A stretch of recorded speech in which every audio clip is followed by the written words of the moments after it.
Deborah Owens, America's Wealth Coach, and it's time to get wealthy. You're going to learn exactly what you need to know and do to finally achieve the level of financial success you desire and you deserve. Does your faith play a role in how you manage your finances? Well, our next guest is here to show us how biblical principles can be foundational to achieving financial success. But here are the 3 takeaways from today's show. The first is finances are the second highest topic quoted in the Bible. Your faith can also help you to weather financial storms. And then finally, the Bible can be your financial roadmap to success. Well, that's certainly what our next guest believes. Dexter Jenkins is a faith-based financial mentor with more than 20 years in the financial services industry. He's passionate about helping families build generational wealth. And that's exactly why we're here, because we want for Dexter Jenkins to help us learn how to get wealthy through our faith. Welcome to Get Wealthy, Dexter. Yay! I'm so excited to be here with you guys. Well, I'm glad you're here as well. And like me, you spent a great deal of time in the financial services industry yourself. And so I'd love to give the viewers a little backstory on your path. How did you become involved in financial services and now want to shift from selling products to actually teaching people how to build wealth? Well, I think it goes back to, as always, thank you for allowing me to come on your show and talk to your tribe. I think my journey really started even before I got in financial services. It started with my dad. My dad is a barber. And so my first business school was watching him and other men like him, men and women like him, stand behind a chair day by day and really begin to talk about entrepreneurship and so on and so forth. And so I got my start there. And then I went to Northeast University in Boston, Massachusetts. And then after I got out of there, I still had an itch to learn more about business and financial services. And so I started my career with Prime American Financial Services, a company underneath the Citigroup umbrella at that time. I was probably in my early 20s at that time. And so, I was in that arena selling life insurance and investments and sitting down with families and talking to them about term insurance and mutual funds and all that for 20 plus years. And then I transitioned into pastoring, which my wife and I started our church in 2012. And what I found, Deborah, was what I thought I had left behind as I'm dealing with my people in my congregation. I kept finding out that they needed the practical principles as well as biblical side of how do they manage their finances. And so that's sort of my story in a snippet. That is quite the journey. And I'm intrigued by your intersect, right? With faith and finances, but it coming, kind of in reverse, if you will. And on this show, Dexter, we use a framework for financial success, mindset, strategy, and execution. Yes. Right. And I want to start with mindset because I think it's very illuminating that we have so many people who are church goers. Right. And as I shared, and I'm sure you well know as a pastor, that money and possessions is the second highest topic quoted in the Bible. Right. And so if that is true, where's the disconnect? When did you realize with your own congregation that they were not maybe achieving, that they were struggling? Let's be real, right? In spite of their faith. Right. I mean, I started, like I said, we started in 2012. And what began to happen was I began to sense that even though I'm talking about things like prayer, I'm talking about things about reading the word, I'm talking about things like fellowship, I'm talking to members who are dealing with losing their houses, or I'm talking to members who, because of a lack of the handling their finances, and they're working 2 and 3 jobs. And so what I'm finding is that they're not coming to church because they don't have a handle on their finances. And so I recognize that some of the practical skills that I had picked up prior to me pastoring, I needed to bring into our congregation and into my role as a pastor. And then I think as an African-American pastor, I have a responsibility to talk to my congregation about the real things of life, and not saying that obviously spiritual things are not, but the real day-to-day things of how do you put together a spending plan? How do you make sure you have life insurance so you're not having a GoFundMe page if something happens? How do you plan for retirement because you are not going to work forever? And so I found that that's what I needed to do. And so we've been doing that ever since, probably since 2013, 2014. We spent a significant amount of time talking to people about their finances, their faith and their finances, and showing them how to marry those two successfully. Well, that's exactly where I want to go, because I want to double click on something that I think at some point within the church was very prevalent. Right. And that's the gospel of the prosperity gospel. Right. Name it and claim it. Right. A lot of that we could just believe it and it can become true. And so I'm a Christian. Let me just be clear. And and I have had my own faith walk, and also had the opportunity to speak on stages with very prominent pastors. Right. And what I think is like sometimes, and I'm going to stick with mindset here, right, that in our community that there's this disconnect between right, faith and finances, because we're thinking we can just believe it and it could and it shall be given to you, right? If we want to go into scripture. Right. And so I love that you're a pastor, because I would like to go deeper into that mindset that I think many of in our community have, and how to help them understand right, an even greater biblical passage, and that's faith without works is dead.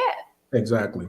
Well, I think part of what we have to do if we want to bridge that gap between the spiritual side and the natural side, because that's what we're talking about, is use the Bible as more than just a Sunday book. I've always viewed the Bible as an instruction manual about how to live life on every level, how to handle your finances successfully, how to be a good father, how to be a good husband. And so I've always come to my congregation, anybody I talk to about their faith and their finances, I said, go to the scriptures. As you already quoted, the Bible speaks extensively about scripture, particularly Proverbs, Ecclesiastics, those 2 books in particular where King Solomon wrote, and so I have people spend a lot of time there because he begins to share with us some of the things that we need to do practically in order to, build wealth. And I think a lot of times what we haven't done in the church is we haven't done a very good job of preparing our people to live. And I always say this,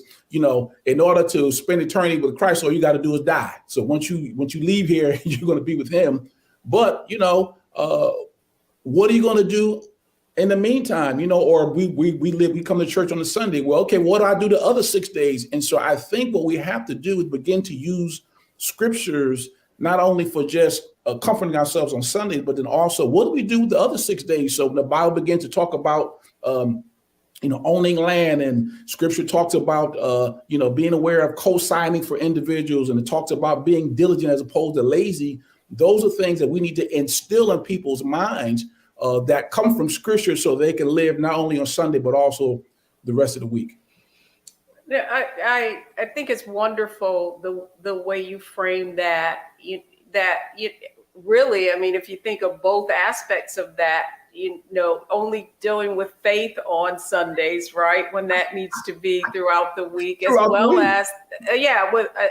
as finances. And I think from merging the two from a practical and spiritual side, that's the point that you're making.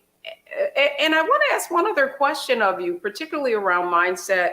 Right. If you look at African Americans, our educational attainment has really increased significantly, And I would love to get your thoughts on why do you think just the topic of finances itself is not covered not only in the church, but in our formal education either? Well, I think we confuse our I call it scholastic education with financial education. They're two totally different things. So I can be extremely educated. I can have, advanced degrees, but not know how to budget or not know how to invest in mutual funds or not know how to buy real estate. And so I think we confuse the two. And so I was talking to people, I said, listen, you could be extremely smart. I'm in Boston, Massachusetts, where there are Harvard, MIT, Northeastern, a number of financial institutions, educational institutions around us. But that doesn't mean that you know how to successfully handle money. And then I think also because of the financial trauma many of us, our community come from, we carry that into our finances. Finances, it's really simple. It's dollars and cents. But then there is, I always talk to people about, there are certain beliefs that you have about money. There's certain thoughts that you have around money. There's certain feelings you have around money. And even though you're going to work every day or even you're building a business, those things can be hindering you from going forward and building wealth. And so I spend a lot of time talking to people about what I call the inner game of wealth, because we've got to do the inner work first so that we can have the outer. That's good. And when we come back, Dexter, what I'd like to go into is the strategies that you're implementing. I know that you have your own framework around achieving financial success. So when we come back, we're going to talk about strategy. Folks, we've talked about mindset with Dexter Jenkins, who has really merged faith and finances. When we come back, we're going to talk about the practical strategies that you can use to merge your faith with your finances. Don't go anywhere. We'll be right back.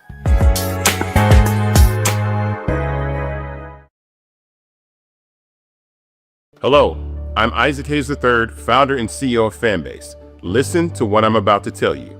The window to invest in Fanbase is closing. We've raised over $10.6 million of our $17 million goal.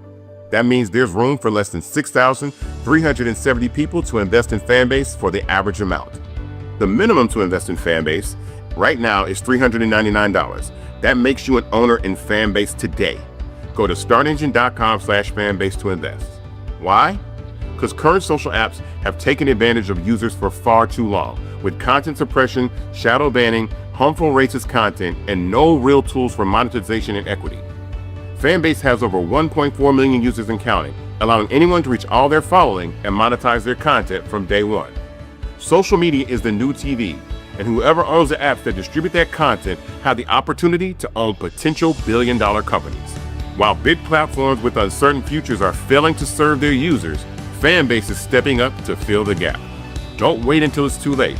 Invest now, invest for yourself and your future.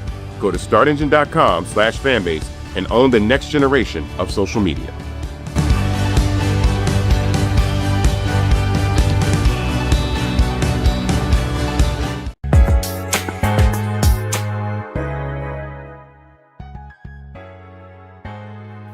I'm Deborah Owens, America's Wealth Coach, and we're talking how to get wealthy through faith and our finances with Dexter Jenkins. Dexter, welcome back, because now I want to talk about strategy. And what I'm really excited about is you have created an actual framework for financial success, which I think it fits perfectly into this strategy conversation. Right. So share with our viewers your framework for financial success that you've been applying as you are helping families build generational wealth.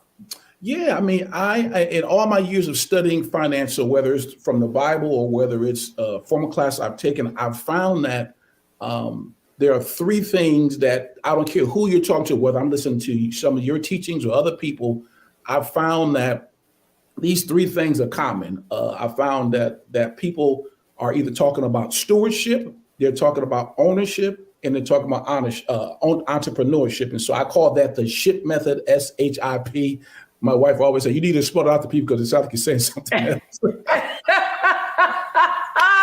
Nothing like a little humor thrown in there. So So well, you know what I thought of though, Dexter, that I thought was brilliant.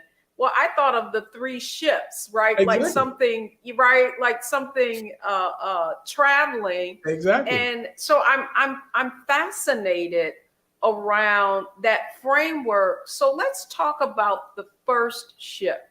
Right. Let's sail the first ship so that we can get people in the right frame of mind. Well, the first ship is stewardship. And so stewardship really deals with, the successful handling of your dollars. I remember talking to people. I've sat out hundreds of, I won't say thousands, but I would say easily hundreds of clients during when I was selling mutual funds and all that. And you're really dealing with how do I successfully handle my finance that comes into my hands, And so that's what stewardship talks about. And so we talk about and that framework, we really deal with I call it a spending plan. Other people call it a budget. And so, we look at when I was doing it, and I still do on some level, I talk to people about making sure you're saving at least, 10% of your money, putting X amount here, and everyone has their own different way of how they would do that. But whatever you decide to go with, but there has to be some way that is stewardship where you tell your money where to go as opposed to you just letting it go willy-nilly. Because if you don't tell it where to go, it will just be all over the place. And so, I used to use the example of we don't necessarily do that anymore, but when we used to have to cash our checks and you would go to the bank and cash it, and the next thing you know, you got a check for just say $1,000, and then you look at on by Monday, Tuesday, you spent X amount of dollars. Where did that money go? Well, you didn't give it an assignment and you didn't tell it what to do. And so the first thing you got to do in stewardship is you've got to tell your money where to go. So to even back up a step further from there, we assess where you are because you don't know, you can't go anywhere until you know where you are first. And then we begin to have people put together some sort of spending plan where they're telling their money where to go and what to do. So we're telling that stewardship is telling our money where to sail. I'm going to keep with this. I'm going to keep with this analogy. That's basically what you're doing. Yeah, you tell them where to go. Right. Yeah, and I do think also, Dexter, that the way people get tripped up is that they take care of everything. Right. And then there's nothing left over to do the important things. Right. And I would love to get your view on what I call reverse budgeting. Okay. Right? Prioritizing the things first, like your retirement, your savings, that cash reserve, and then managing the rest more effectively. Right. And because I often think that what happens is it's when we do the spending plan or just budgeting, line items, what happens is that we prioritize I don't want to say the needs, but what happens is then the other things aren't left over. And because it's not like a have to, right? That we really have to begin to think about our financial future as a have to, and put that as a priority as opposed to the other way around. And I mean, you hit the nail right on the head, so when I'm dealing with people, we're talking about, because some of them believe in the concept of tithing. And so we talk about honoring God with 10%. And then we talk about necessarily making sure that you put your money away. And, particularly if you have like a 401k and things of that nature. And some people have 401ks and things of that nature that match, which is free money. Everybody like free money, and so really to your point of the reverse budgeting and making you a priority, because one of the things that I always talk about in the book of Proverbs, King Solomon talked about the fact that Proverbs chapter 10, he talked about the ant. And he talked about the fact that the ant prioritized saving during the summer because it knows that winter is coming. And I always tell people, listen, the winter is when you don't want to work and when you can't work. And so what we got to do during stewardship, we got to prioritize ourselves, recognizing that, hey, winter is coming. And if I will put something away for myself, I'm be in trouble. Yes. And Dexter, finally, one of the other points that I wanted to get your view on, whereas there's this methodology that I hear being espoused by financial gurus. It's like pay off all of your debt first before you invest. And what I think that people don't understand is one of the most valuable assets is time.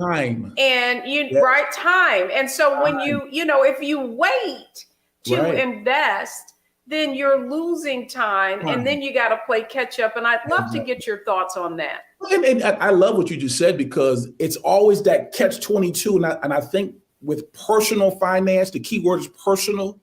No one plan works for everybody, but I'm in the ship that you're in. I'm in the boat that you're in, meaning I believe that we should take advantage of time. And in particular, the younger you are, if you start early enough, what will begin to happen is your money will begin to work for you. And if I build wealth, and if I build enough assets working for me, those assets will allow me to pay off my debt. But if I don't, get my assets moving, I'll never have the opportunity to do that. And then I also believe this, Deborah, that a lot of times when people are so focused on paying off debt, they're not focused on learning how to invest. So I believe any debt strategy should have an income generation and a wealth building strategy attached to it. That's good. That's good. Now, when we come back, I want to double click on more of your framework. And we've talked about mindset. We've been talking about strategy, your 3 ships or boats, if you will. So it's stewardship, it's ownership, and then it's entrepreneurship. Exactly. Absolutely. So when we come back, we're going to talk a little about executing on your framework of the 3 ships. So folks, we've talked about mindset. We've talked about strategy. Next, it's all about execution. Don't go anywhere. We'll be right back. Attention! We're back, bigger and stronger than ever. Season 2 is reloading May 26th at 8 p.m. Eastern Time. What's up? Being a black man, we gotta stop letting this slide. With new hosts. Let me tell you what damn time it is. And big celebrity surprises. Kiss my behind. It's Oprah Winfrey. Subscribe today at True Talks Live. Give black people what they need, and we'll show them for you. And don't miss out on all the upcoming viral moments. Simulcasting weeknights at 8 p.m. on Roland Martin Unfiltered and Black Star Network and True Talks Live. I'll see you there.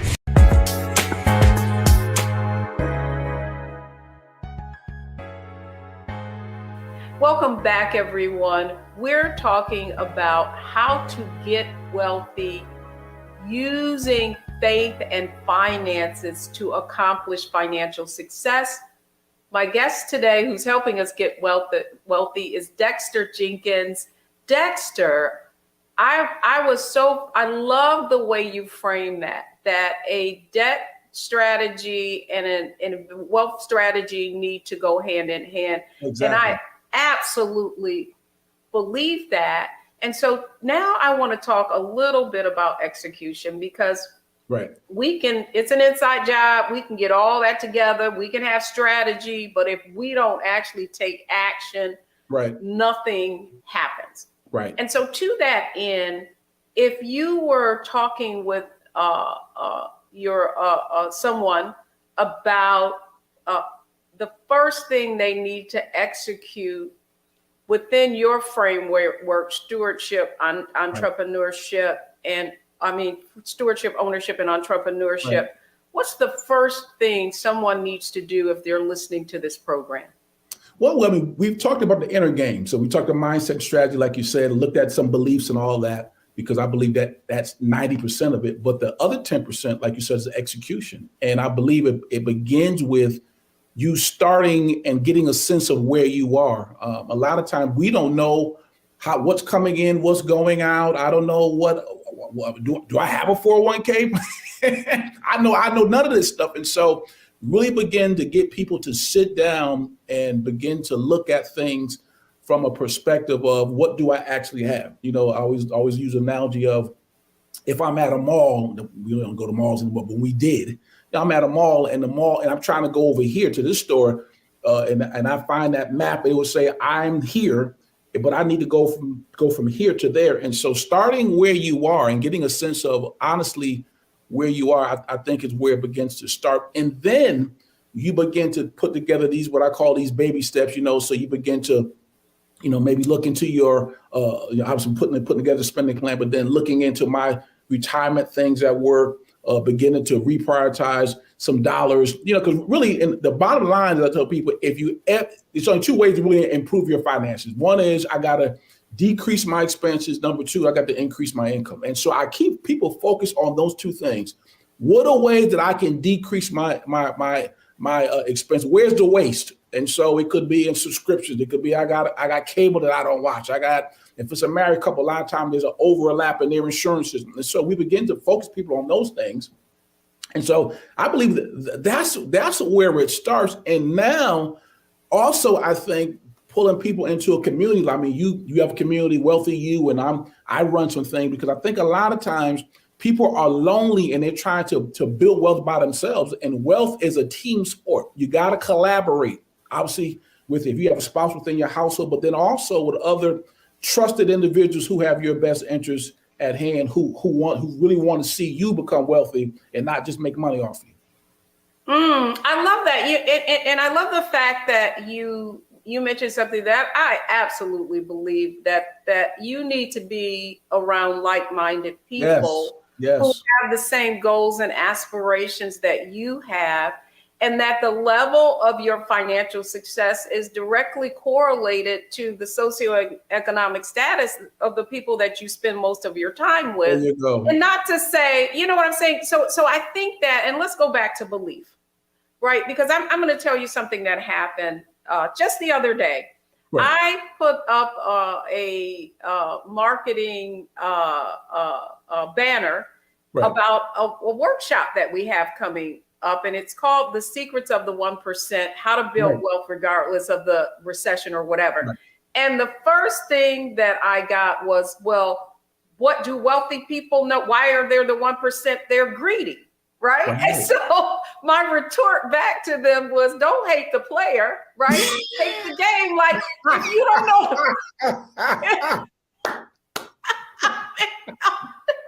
Don't mess with me. I'm from Detroit. So you want to chop it up? Let's chop it up. Right. Right. And so I want to, and I think this is a perfect conversation to have with you, because I think so often it goes right back to our beliefs. Somehow money is evil, somehow wanting to accrue wealth, somehow, why do you talk about it all the time? Well, I'm not talking about the latest reality show. Why can't I talk about this? And so I believe that in our circles that, some of us are just talking about things, others are talking about ideas, and that our beliefs can often get in the way of elevating our financial success. Because that's where it all starts. I spend 99% of my time talking about, what do you believe about money? Because it all starts there. See, the mistake that a lot of us make, Deborah, is this. We begin to load people up with information about, this is how do you invest in this mutual fund, this is how you buy this real estate. And they don't need to start there. We need to start about, what do you actually believe about money? What did you see growing up in your house? What were the messages your mom and dad told you about money, either consciously or subconsciously? Because that's dictating how you're operating now. And then, you hit the nail on the head when you said a lot of people have this unconscious, I won't call it hatred, it might be hatred, of people who have money. And so, okay, how can you accumulate money if you hate it, or you hate people who have money? So we've got to straighten out our relationship with money first before we can accumulate it. And Dexter, I do believe also that so much of those beliefs, and I want to come back to faith, right? Like, so many, people have basically misinterpreted what the Bible says. Right. Specifically around money. Right. I love that you bring up Ecclesiastes as well as Proverbs, two of my favorite, books. And within those, within the Bible, there are so many instructions that are so counter to that belief. And so I wonder, especially you as a pastor, why do you think that is? Why do you think that we have this feeling about poverty is good and wealth is bad. Well, I think most of it comes back to, and I don't want to throw any shade on them, but a lot of it comes back to Roman Catholicism, and where the Catholic Church sort of lifted up the fact that poverty was piety and wealth was wicked. And that's carried over a lot into our churches. And so, you know, I'm speaking mostly African-American church because I'm an African-American pastor. Not that I don't have other races in my church, but that's mostly who I pastor. I pastor Black folk. and so you have to deal with that mindset.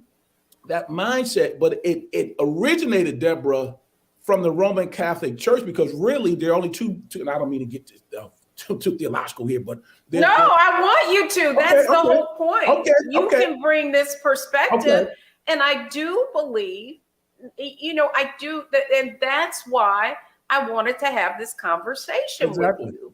Is because you're on the ground dealing with people, pastoring them.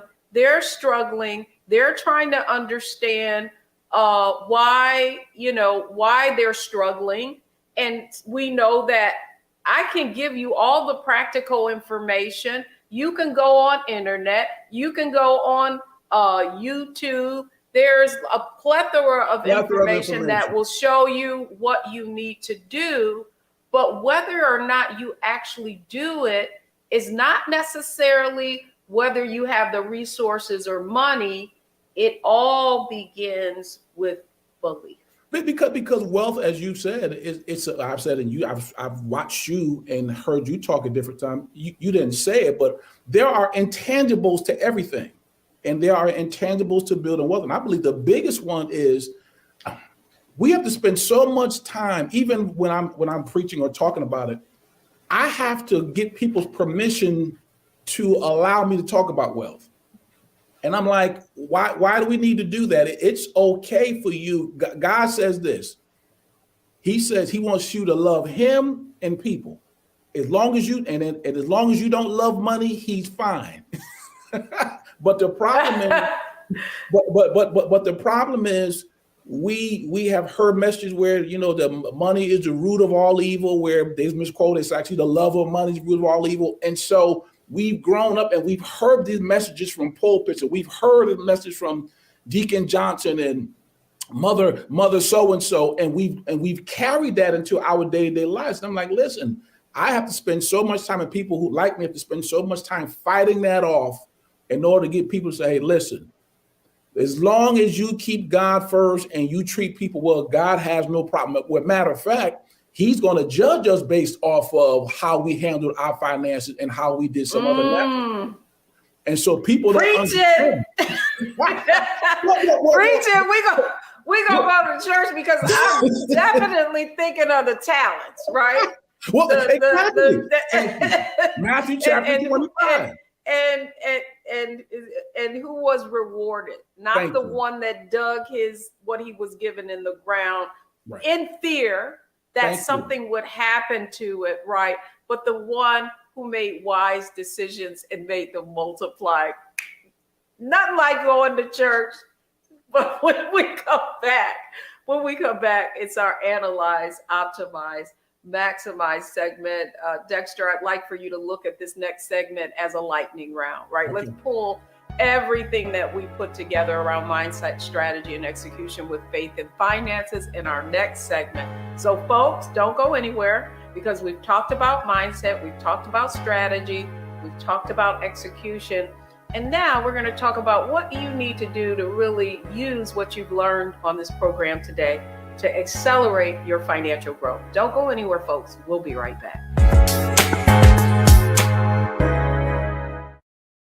We begin tonight with the people who are really running the country right now. Now, Trump is often wrong and misleading about a lot of things, but especially about history. Donald Trump falling in line with President Elon Musk. In the wake of the unsettling news that MSNBC has canceled Joy Ann Reid's primetime show, The Readout, Roland Martin and the Black Star Network would like to extend an invitation to all of the fans of Joy Ann Reid's MSNBC show to join us every night to watch Roland Martin Unfiltered, streaming on the Black Star Network for news, discussion of the issues that matter to you, and the latest updates on the twice impeached, criminally convicted felon-in-chief Donald Trump and his unprecedented assault on democracy, as well as co-president Elon Musk's takeover of the federal government. The Black Star Network stands with Joy Ann Reid and all folks who understand the power of Black voices in media. We must come together and never forget that information is power.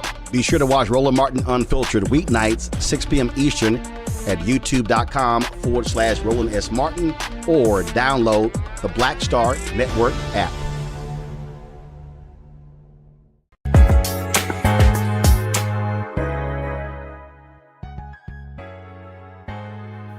Welcome back, everyone. Now it's time for our Analyze, Optimize, Maximize segment. We've been having a wonderful conversation with Dexter Jenkins on faith and finances. And now, how are you going to actually put everything that we've talked about in action?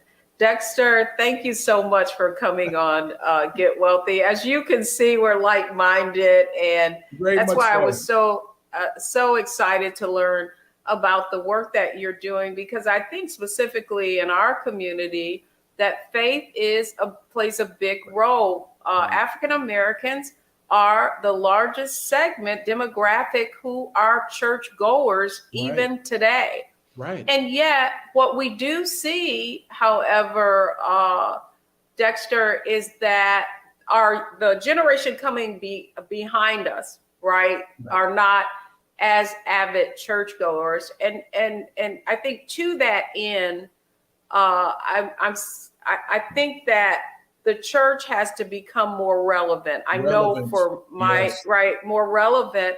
And I would like to just talk about, as you look at it from your purview, what would you say to other pastors, right, or folks in the faith-based community, which is large at all, about just analyzing that, because that's where we're at. What have you found to be effective in merging faith and finances and making it relevant to attract and grow your own ministry?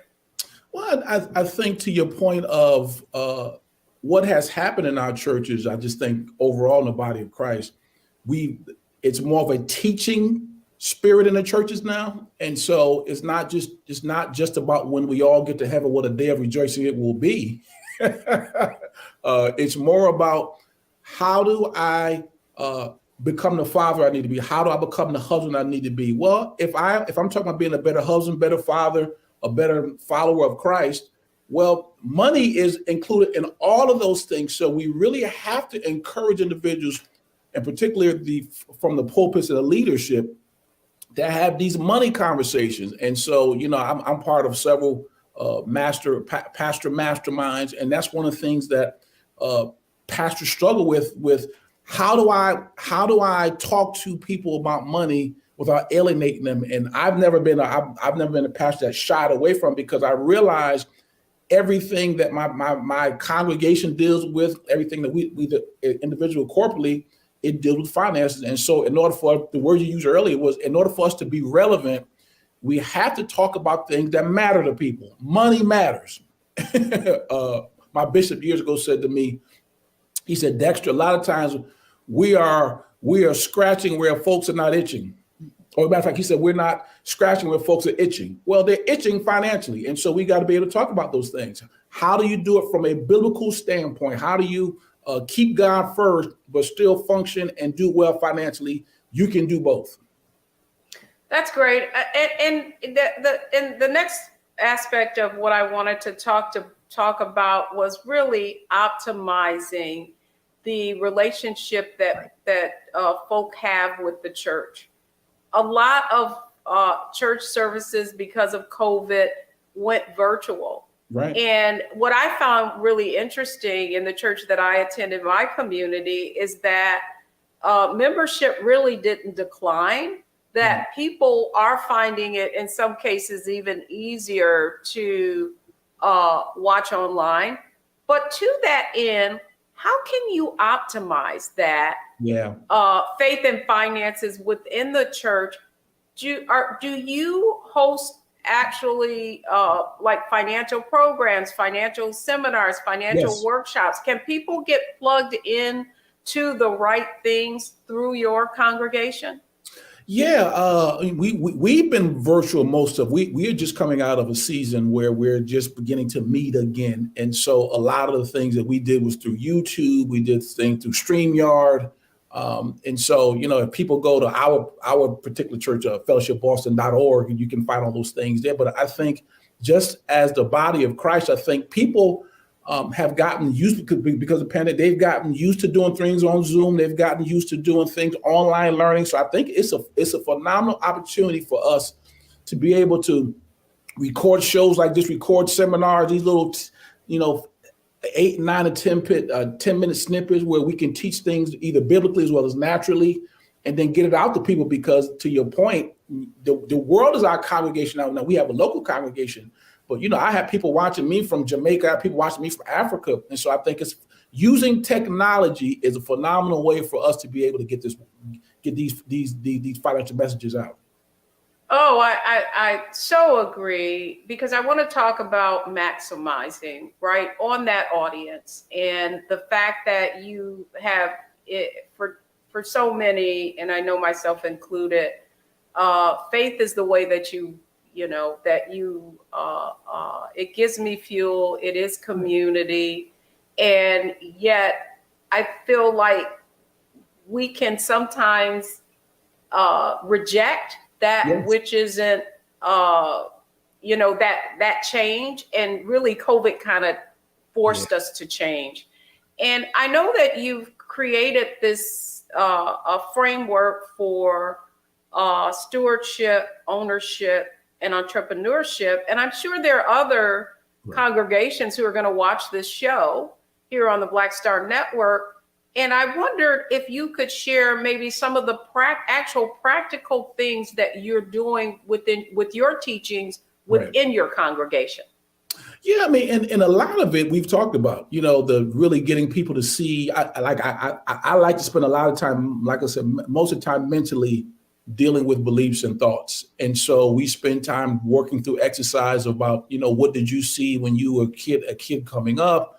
If you're married, what's your spouse's sort of money personality? What's your money personality? Because if you're married, you're merging money in many respects.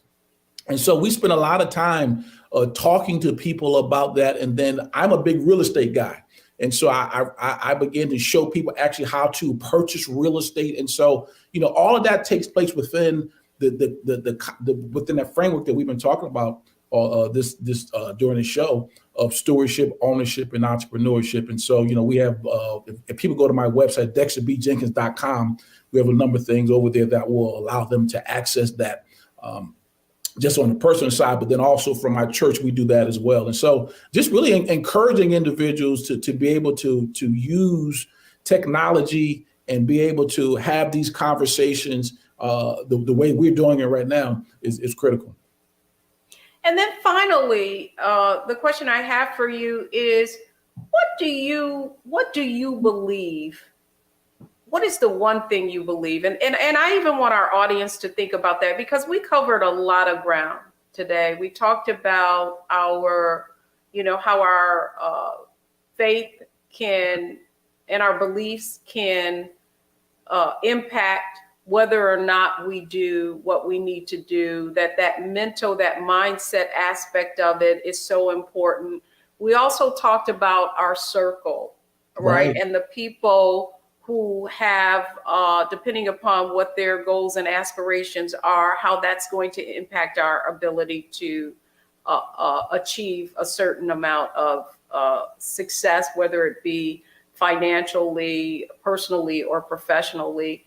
I would love for you to share with the audience, out of everything that we've talked about, as you've counseled people when you were in the financial services industry, as well as through your church and the work that you're doing now, what do you think makes the biggest impact in changing the trajectory and the acceleration of someone when that can make the most impact? Yeah, I think starting with if faith is at your core, disregard what other people have said and get into the scriptures for yourself, in particular looking at Proverbs and Ecclesiastes. And if you read through those two books, you will see so much practical financial information that you will say, you know what, God thinks this is important. And then if you begin to read through the teachings of Christ, he talks a lot about finances and practical things. And so I think for people who are now we're coming from a Christian standpoint. Now people who may watch this may come from another perspective, but even most other religions talk about, things such as finance. And so I think we have to come back to, it all starts with us, with scripture. What do scriptures say about this? And if the scriptures say finances is good, I can talk on that. I mean, I can even start in the book of Genesis, in Genesis chapter 1, God talks about, he talks about gold. Well, gold is the universal standard for finances. And he said gold was good. So that means that if God said gold is good, he was saying money is good. And so I have got to agree with what he says, as opposed to what my barbershop said or Big Mama said or whatever. I really got to go back to what the scriptures say. That's the biggest place we got to start. Oh, I love what you said there. Yeah, the barbershop and beauty shop, man. A lot of information. Before there was the internet, there was the barbershop and the beauty shop. Tyrone the barber. Where we got our information. And so often it was not necessarily accurate. It was wrong. It was all wrong. Well, Dexter Jenkins, thanks so much for coming on Get Wealthy and sharing with our audience how to merge their faith and finances. Please let folks know how to get in touch with you. Yeah. Start with DexterBJenkins.com. If you head over there, what I have a free gift. I actually talked about the 3 ships of wealth building. If I got an ebook that you can download there. And then I'm all over social media as Dexter B. Jenkins. So I'm on LinkedIn, I'm on YouTube, on Instagram, I'm on Twitter, so you can find me there. But Dexter Jenkins, Dexter B. Jenkins across all social media. And then my website, DexterBJenkins.com. Outstanding. Well, thanks so much for coming on Get Wealthy. And when we come back, the 3 takeaways from today's show. Don't go anywhere. We'll be right back. Hatred on the streets, a horrific scene, a white nationalist rally that descended into deadly violence. White people are losing their damn minds. As an angry pro-Trump mob storms the U.S. Capitol, we've seen We're about to see the rise of what I call white minority resistance. We have seen white folks in this country who simply cannot tolerate black folks voting. I think what we're seeing is the inevitable result of violent denial. This is part of American history. Every time that people of color have made progress, whether real or symbolic, there has been what Carol Anderson at Emory University calls white rage as a backlash. This is the rise of the Proud Boys and the Boogaloo Boys. America, there's going to be more of this. Here's all the Proud Boys, guys. This country is getting increasingly racist in its behaviors and its attitudes because of the fear of white people. The fear that they're taking our jobs, they're taking our resources, they're taking our women. This is white fear.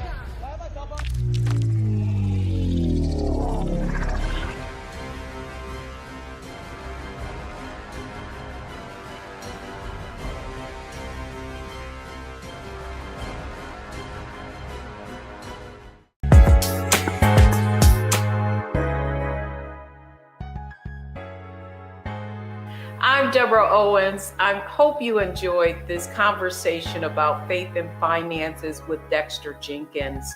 Here are the 3 takeaways from today's show. First, wealth is an inside job. We behave as we believe. Second, wealth is a team sport. The communities that you surround yourself with will impact your ability to achieve the level of success that you want. And then finally, real wealth is about creating a legacy. So it's never about you specifically. It really is about paying it forward to the next generation. Thank you so much for joining us on Get Wealthy, only on Black Star Network.